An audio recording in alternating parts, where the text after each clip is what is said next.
दोस्तों, एकादशी व्रत की संपूर्ण श्रृंखला में एक बार फिर से आपका स्वागत है। जैसा कि आप सभी जानते ही हैं कि हिंदू पंचांग के अनुसार प्रत्येक माह में 2 बार 11 तिथि पड़ती है और जो कोई भी जातक इस व्रत को करता है या इस दिन किसी भी प्रकार के पाप कृत्य को करने से बचता है तो उसे असंख्य गुना पुण्य फलों की प्राप्ति होती है।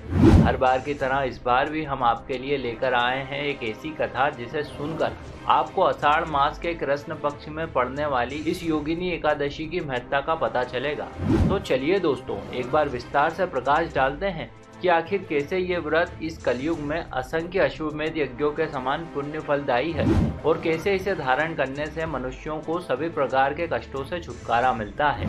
नमस्कार और एक बार फिर स्वागत है आप सभी श्रोताओं का आपके अपने वीडियो कलेश यूट्यूब चैनल पर।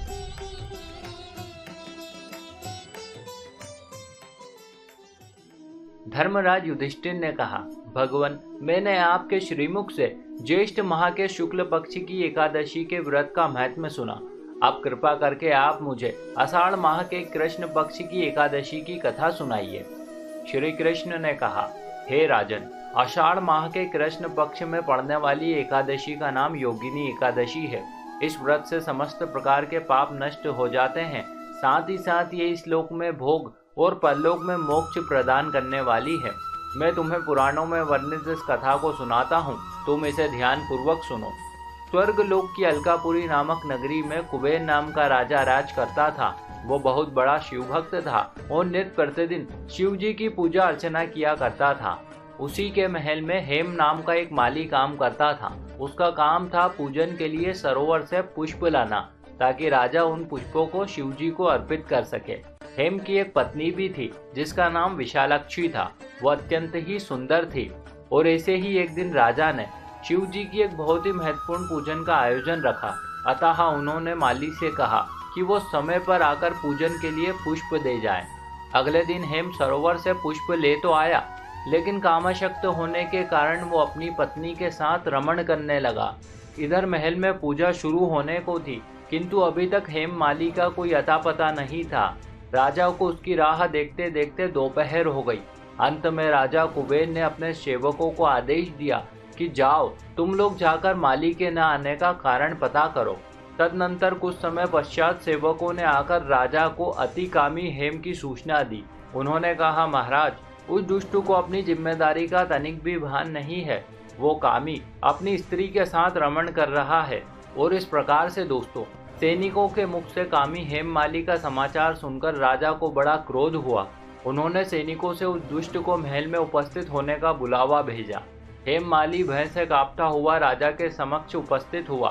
तब राजा ने क्रोध में आकर कहा, अरे पापी कामी, तूने मेरे परम पूजनीय ईश्वरों के ईश्वर भगवान शिव जी का अनादर किया है। इसलिए जा, मैं तुझे श्राप देता हूँ। तू स्त्री का वियोग तो सहेगा ही सहेगा, साथ ही साथ मृत्यु लोक में जाकर अपार कष्ट भोगेगा। राजा कुबेर के श्राप के कारण हेम माली का स्वर्ग से पतन हो गया और देखते ही देखते वो पृथ्वी लोक पर आ गया।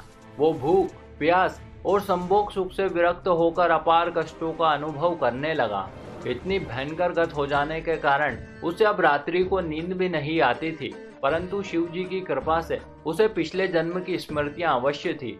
और ऐसे ही एक दिन वो घूमते घूमते महर्षि मार्कंडेय के आश्रम में पहुंचा और उनके समक्ष अपनी भूल का पश्चाताप करने लगा। इस सब पर महर्षि ने कहा, वत्स, तुम कौन हो और तुमने ऐसा कौन सा पाप किया है जिसके कारण तुम्हारी ये हालत हो गई है। तदनंतर उसने उन्हें सारा वृत्तांत सुनाया। यह सुनकर ऋषि बोले, निश्चित ही तूने मेरे सम्मुख सत्य वचन कहे हैं, इसलिए तेरे उद्धार हेतु मैं तुझे एक व्रत बताता हूँ। यदि तू आषाढ़ मास के कृष्ण पक्ष की योगिनी एकादशी का व्रत विधि पूर्वक करेगा तो तेरे सारे के सारे पाप नष्ट हो जाएंगे। इतना सुनकर हेम माली अत्यंत प्रसन्न हुआ और समय आने पर उसने महर्षि के कथन अनुसार विधि पूर्वक योगिनी एकादशी का व्रत किया। इस व्रत के प्रभाव से वो अपने पुराने स्वरूप को पुनः प्राप्त कर अपनी पत्नी के साथ सुख पूर्वक रहने लगा। और इस प्रकार से राजन, यह योगिनी एकादशी का व्रत 88,000 ब्राह्मणों को भोजन कराने के बराबर फल देता है। जो कोई प्राणी इस व्रत को करता है उसके जन्म जन्मांतरों के सभी पाप नष्ट हो जाते हैं और अंत में उसे स्वर्ग लोक की प्राप्ति होती है। तो दोस्तों, ये थी योगिनी एकादशी व्रत कथा। आशा करते हैं आपको ये जरूर अच्छी लगी होगी। ऐसे और भी वीडियो देखने के लिए अभी सब्सक्राइब करें वीडियो कलश यूट्यूब चैनल को। साथ ही साथ इस वीडियो को ज़्यादा से ज़्यादा लोगों के साथ शेयर करें। आप सभी दोस्तों का बहुत बहुत धन्यवाद।